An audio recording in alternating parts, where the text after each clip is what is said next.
50 years ago, the Pittsburgh Steelers changed the course of their franchise history by adding 5 future Hall of Famers to their roster. Tonight, we'll look back on that 1974 draft by talking to those who were involved in the draft process and the legendary players who were actually selected.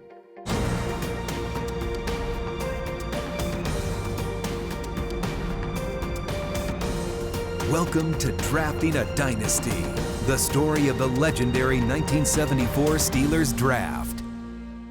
Hello, everyone. I'm Bob Pompiani, and welcome to Drafting a Dynasty. We're here appropriately at the Heinz History Center, Western Pennsylvania Sports Museum, with good reason as we celebrate the 50th anniversary of one of the most unbelievable drafts ever.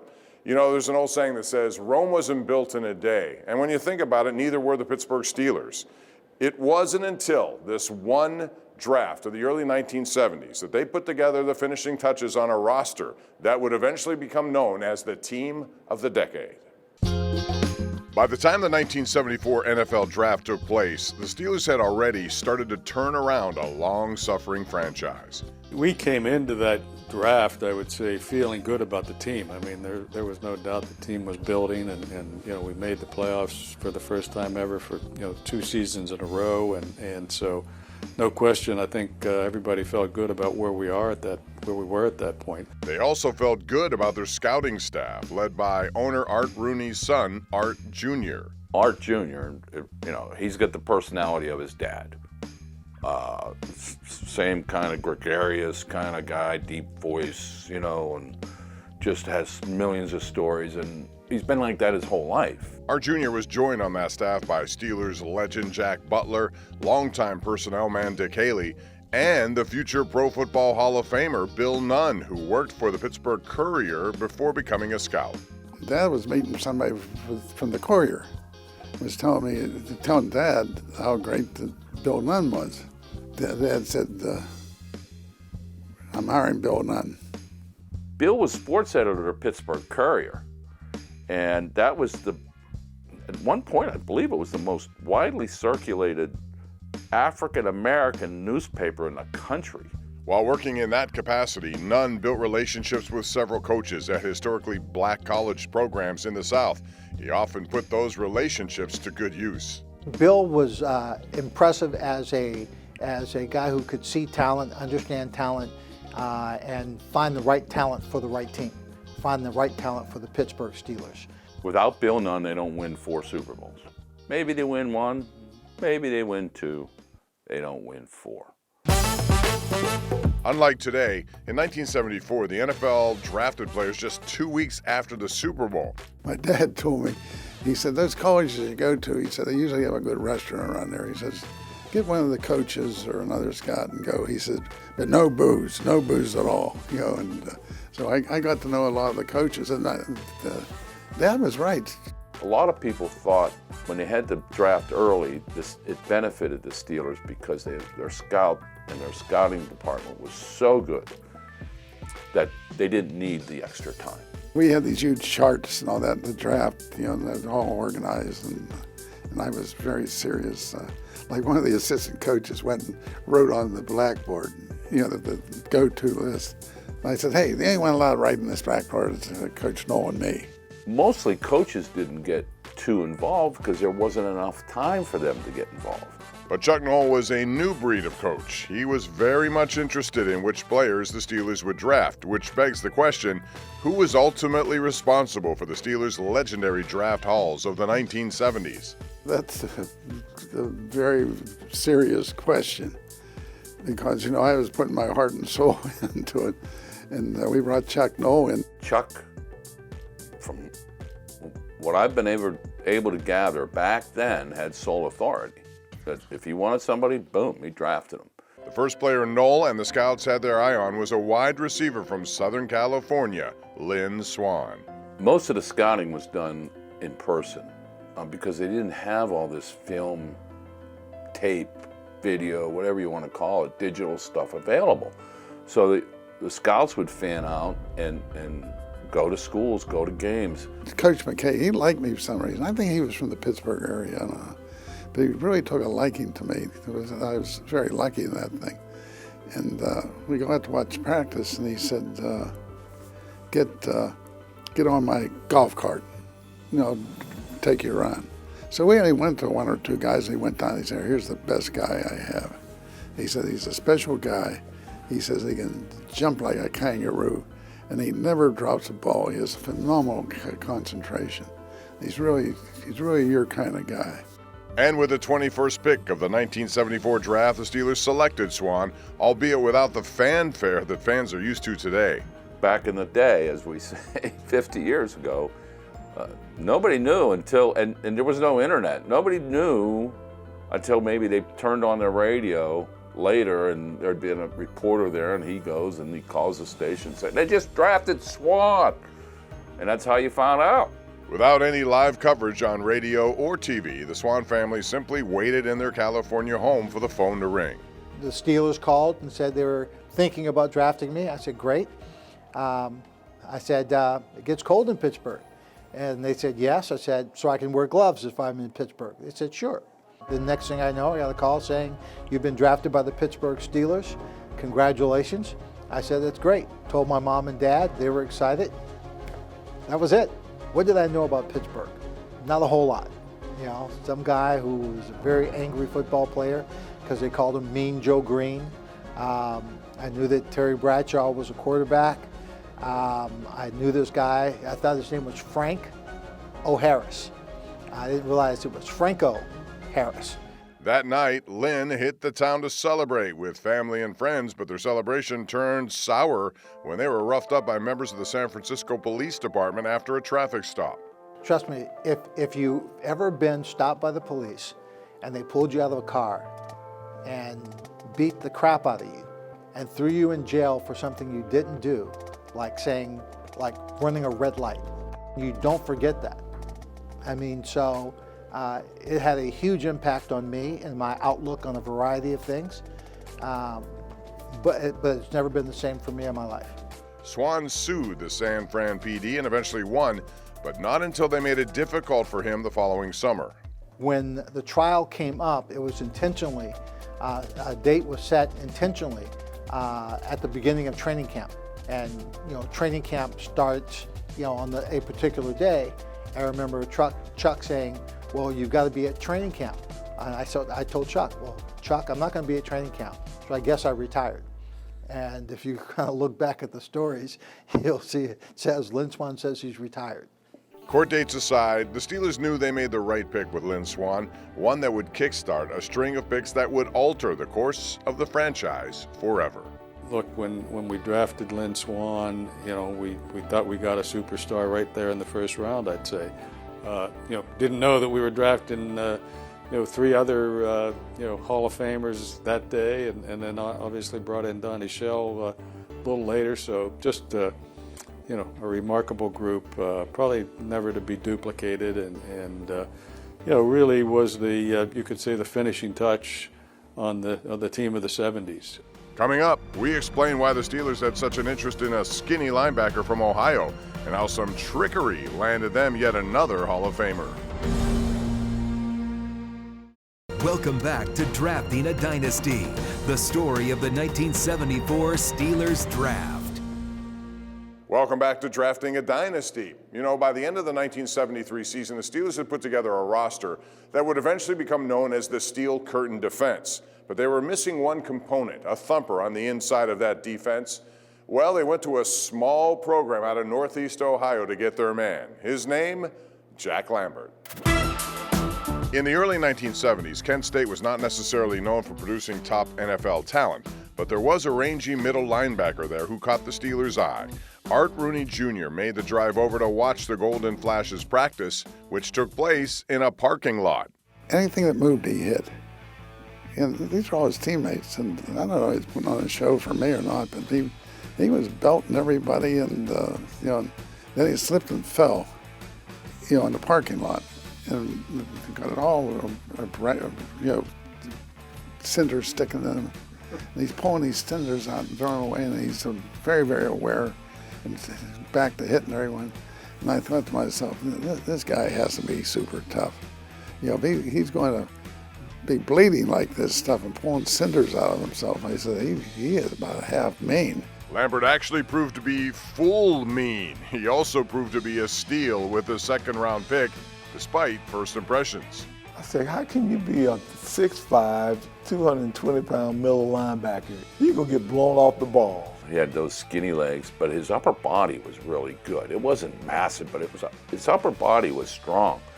And he had such range. He was tall for an inside linebacker. That range fit perfectly on the Steelers' defense, especially behind their existing defensive line.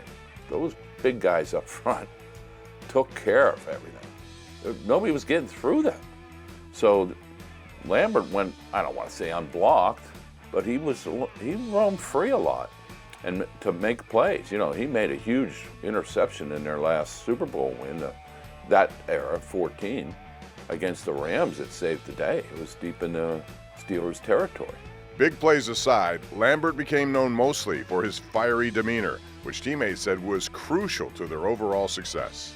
This guy was intense, man. I've never seen anybody as intense in a game as Jack Lambert.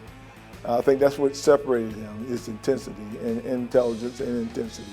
He was ready for you never had to get Jack Lambert up for a football game. And that's just a gift, you know, to be that intense all the time for a game. He kept us going. You know, over the years, the Steelers became famous for building through the draft. They very seldom traded draft picks. But before the 1974 season, that's exactly what they did. And it made one person in that draft room very nervous. To shore up their offensive line in 1973, the Steelers acquired tackle Glenn Ray Hines from the Oakland Raiders, but it cost them their third-round pick the next year. Chuck hated trading draft picks. Hated it. His whole thing when they hired him was, we're going to build through the draft. Coach Noll was also apprehensive about waiting so long to draft the player he most coveted that year, wide receiver John Stallworth. The scouts had to convince him of two things. One, if they didn't draft Swan in the first round, somebody else was going to, and they wouldn't get him. And two, that John Stallworth would be there when it was their turn to draft in the fourth round. The main convincer in the room that day was Bill Nunn, who scouted Stallworth heavily at Alabama A&M. As the story goes, Nunn had inside information on Stallworth, including an exclusive copy of his highlight reel that blew the Steelers away. He said, I found out that the state had just built a high school and a beautiful field. He says, so I found out about it, and I went over and talked to the high school coach, to could I bring a guy over at a time, and he did. And John ran that real good time. You know, I mean, the guy was perfect. He was, you know, did everything, could catch, jump, you know, and my dad came to see the film, everybody. And I told Bill, I said, is this a manufactured picture? This guy for real? He said, no, he really is. As it turned out, the Steelers were the only NFL team to be impressed by that film, thanks to a bit of chicanery by Bill Nunn. It was the only copy. It's not like today. It's not where you can make dubs or anything else. It was old film. Art Rooney, the second who ran the scouting department, he said, hey, make sure you give that to other teams who want it. Nunn said, yeah. Somehow it never got to another team. So they were the only ones with film of John Stallworth. As impressive as those college highlights were, they certainly could not match what John Stallworth did throughout the 1970s in the NFL, especially when paired with Lynn Swann in the biggest of stages. John and I felt like we could be difference makers, so we referred to ourselves as game breakers. And they may not throw many passes, but the passes they throw we're going to catch, and we're going to be the difference in the ballgame.